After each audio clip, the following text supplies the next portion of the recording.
للجزائر.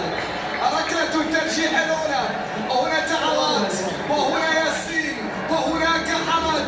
ياسين أم المقبالي؟ ياسين أم حمد؟ ياسين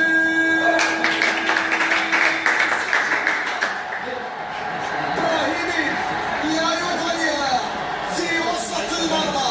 سجل أول الركلات الترجيحية للجزائر. الجزائر عن طريق قائدها، الجزائر عن طريق مسألة في هذا الملعب يا فرحة تسجل الركلة الترجيحية من كارو لوكاس.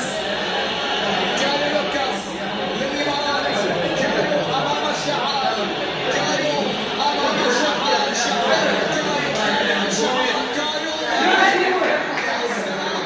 بكل هدوء.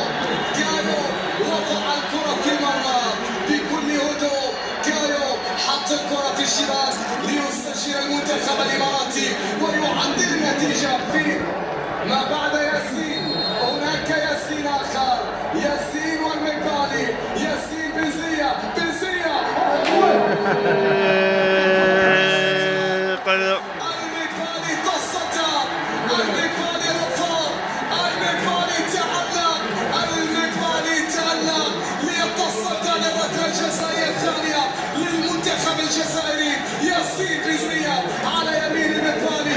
المقبالي قال لا، المقبالي تصدى لها، المقبالي رفضها ليعطي الأفضلية الآن، ليعطي الأفضلية وفوز ميلوني. شعال أم ميلوني، شعال أم ميلوني.